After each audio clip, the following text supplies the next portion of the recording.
A very warm welcome to all the students of class 9th.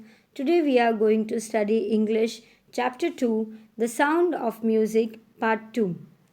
Chapter 2 part 2, The Shehnai of Bismillah Khan. So this is a picture of Ustad Bismillah Khan playing Shehnai.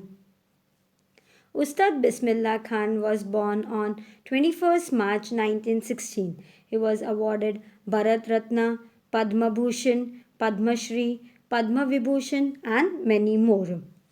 See, first of all, I would like to tell you about the Bismillah Khan. He is a very renowned Shehnai player. He played the Shehnai on the day when the India got the independence at the Red Fort and before Jawaharlal Nehru gave his speech. Before that, Bismillah Khan played Shehnai in order to signify auspicious. See, today we are going to read about his life and his story, and the writer in this chapter says that about his life and his story. Now we'll begin with the chapter. Emperor Aurangzeb banned the playing of a musical instrument called pungi in the royal residence, for it had a shrill, unpleasant sound. See, Emperor Aurangzeb, yeah, this was during the Mughal period. He banned the playing of a musical instrument. Yeah, he banned means he prohibited the musical instrument called pungi. Pungi is a predecessor of Shehnai. As why he banned in the royal residency, because it had a shrill, unpleasant sound. Shrill mean very means sharp, and unpleasant was it was not liking, dislike sound. See, emperor did not like Aurangzeb. He did not like, so he banned playing of pungi in his royal residency. Pungi became the generic name for the reeded noisemaker. See, generic name means a name which is given to a class or a group for a whole. For any group for a whole, it is given one name, that is a generic name for a reeded noisemaker. So, noisemaker, this instrument. Reeded means a wind instrument which have reeds like flute. See, we all have seen in the flute there are few holes made, and the noise means a sound is produced through it. Few had thought that it would one day be revived. See, few of them has thought that one day it will revived. Revived mean brought back to our life, because it was being banned. Pungi was banned, so they thought that some of them will revive it. A barber of a family of professional musician, a barber from the family of musician who had access to the royal palace, who was assessing at the royal palace in the royal palace, decide to improve the tonal quality of the pungi. Tonal quality means sound. See, who was at the royal palace, he was assessing over there, and he decided to improve the tonal quality of a pungi. So he chose a pipe with a natural hollow stem that was longer and broader than the pungi, and made 7 holes on the body of the pipe. See what he did. He took a pipe with a natural hollow stem, which was having a not natural hollow stem, and that was longer and broader than that of the pungi. It was broader. See, you all have seen flute. It is longer and broader also, and he took that such type of thing, and he made 7 holes on the body of the pipe. On that body he made 7 holes in it, and made 7 holes on the body of the pipe. When he played on it, closing and opening some of these holes, soft and melodious sound were produced. And see, when he did, and he prepared it, and what he did when he was playing it, by closing and opening some of these holes. See, while closing with our fingertip, we can close and open, keep it on and up. We can do it. You might have seen the flute, and in some of them had played also a flute. In the flute, the same way it has a hole on it. The same way the holes were there, and the soft and melodious sounds were produced, and a soft and melodious sound was produced from it. He played the instrument before royalty, and everyone was impressed. At that time he made such a flute and shehnai, and he played that shehnai in front of royalty, Mughal emperor in the royal residency, and everyone was impressed by it. The instrument, so different from the pungi, had to be given a new name, and it was really a different because it was a long hollow pipe, and that was also different pungi. So it should be given a new name. As the story goes, since it was first played in the Shah's chamber and was played by a Nai. See, in this also, by giving a name of this Shehnai, how this name came, there is a story behind it. And what is the story? Since it is played in the Shah's chamber, in the Mughal Emperor royal residency, it was played in the Shah's chamber and was played by a Nai, barber. Nai means a barber. It was played by a barber, and the instrument was named the Shehnai. See, when you break this Sheh and Nai into two equal parts, you just see Sheh came from the Shahs and Nai means a barber. So combined combinations of both make Shehnai. See, in this picture you can see the picture of Pongi also and Shehnai. There is a difference between both of them. And see, the hollow Shehnai is a long broader hollow which has holes on it. The sound of the Shehnai began to be considered auspicious. Yeah, it was considered auspicious, means promising to bring good fortunes.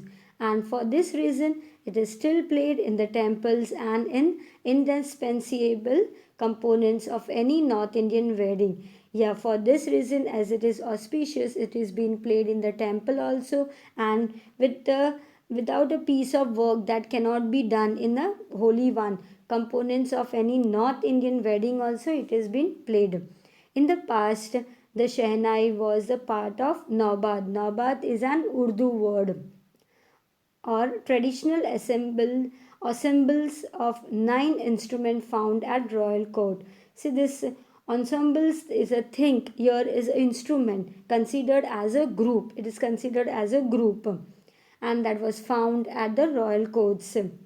Till recently, it was used only in the temples and wedding. Recently, it has been at that time. No, it was being used in the temples and wedding because it was considered as auspicious, and the sound which was produced from the shehnai was very melodious.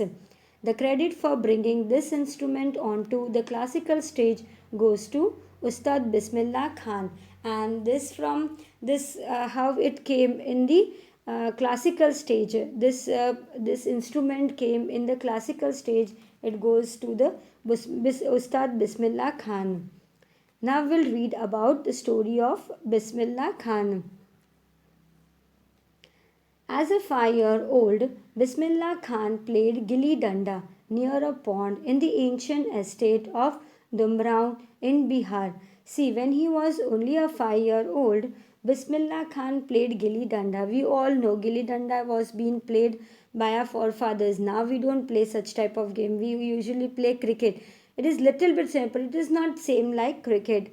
Gilli danda was played near a pond in the ancient estate of Dumbraon in Bihar. In the Bihar, it was been played.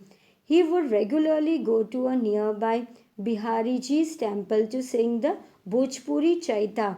Yeah, he would go over there. Chaita is a song, and he would sing this Bhojpuri song at the temple. Yeah, he belonged to he Bismillah Khan. Khan is a Muslim. He belongs to Muslim community, but he goes to the temple and he used to sing this Bhojpuri song at the end, which he would earn a big laddu. By see, when he used to sing this Chong Chaita in the temple, and he would earn a big laddu which was weighing 1.25 kg, and it was weighing 1.25 kg. He would this prize was given to him by the local Maharaja, and local Maharaja was giving him this prize for being playing this Shehnai. This happened 80 years ago, and this was the story of the 80 years ago. And the little boy has traveled far to earn the highest civilian award in India. See, 80 years before, when he was playing the Shehnai in the temple, and he used to get a reward as a big laddu which was weighing 1.25 kg by a local Maharaja. And this after that the he slowly after 80 years this little boy traveled so far in his life that he earned the highest civilian award. He earned the highest civilian award in India, and that is Bharat Ratna. Born on 21st March 1916, Bismillah belonged to a well-known family of musicians from Bihar. Yeah, he was born on 21st March 1916, and he belonged to a very well-known family of musicians. His forefathers were musicians from Bihar. He was from Bihar. His grandfather Rasul Bux Khan was the Shehnai Nawaz of the Bhojpur King's court, and his grandfather was the Shehnai Nawaz. Yeah, he was a Nawaz of the Bhojpur King's court. During the Mughals emperor, the Bhojpur King's court was over there. He was playing. His father, Pegambar Bux, and the other paternal ancestors were also a great Shehnai player. See, paternal means ancestor of the father. Is all these were from this musical only field, from this field only, and they used to play the Shehnai. And the ancestor were also a great Shehnai player. They all were the great Shehnai player. The young boy took to music early in the life. Yes, in the early life, he has learned to play this music. At the age of 3, when his mother took him to his maternal uncle's house in Banaras, now which is known as Varanasi, Bismillah was fascinated watching his uncles practice the Shehnai. See, when he was very young boy, and he used to listen to his maternal uncle, yeah, mother's sides, when his mother used to take him to maternal uncle's house, which was in Banaras, now it is known as Varanasi. Bismillah was fascinated, he liked it. He was fascinated means he was attracted towards it, watching his uncle was practicing the Shehnai. Soon Bismillah started accompanying his uncle, and he started accompanying his uncle Ali Bux to the Vishnu temple of Banaras, where Bux was employed to play the Shehnai. And at the Vishnu temple of Banaras, where Bux was employed to play the Shehnai, Ali Bux would play the Shehnai, and Bismillah would sit captivated for hours on end. And he would sit over there, he would listen to the Shehnai hours over there on end, means for a very long time without stopping. Without stopping, he for an hour and end. Slowly he started getting lessons in playing the instrument and would sit practicing throughout the day. In like this way, slowly he started getting the lessons from his uncle, and he started playing the instrument, and he would sit practicing. Whole day he used to practice it. For years to come, the temple of Balaji and Mangala Maya and the banks of the Ganga became the young apprentice's favorite haunts where he could practice in solitude. Yeah, he started playing the flute for the years in the temples of Balaji and Mangana Malaya and the bank of Ganga also. And this young boy started playing Shehnai. He used to practice in solitude. The flowing water of the Ganga inspired him to improvise and intervene the ragas.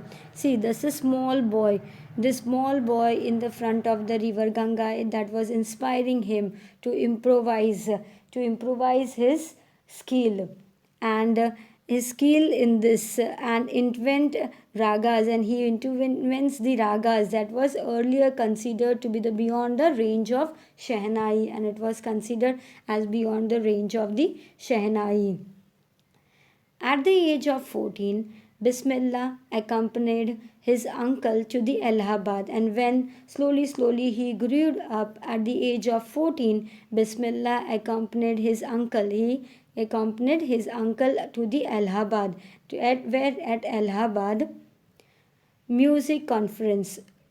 At the end of his recital, Ustad Fayaz Khan patted the young boy's back and said, "See, after listening, after the end of his recital, his work, the Ustad Fayaz Khan, he patted the boy back and said, Work hard and you shall make it. See, you work hard and you can do it. You will make it. With the opening of All India Radio in Lucknow in 1938 came Bismillah's big break, and from where the big break came from the opening of All Indian Radio in Lucknow in 1938. This was the beginning period from where he got a big break. He soon became an often heard Shehnai player on radio, and from that day onward, he became an often heard radio player of Shehnai. Next, we'll see further the chapter we'll read in other part. Thank you.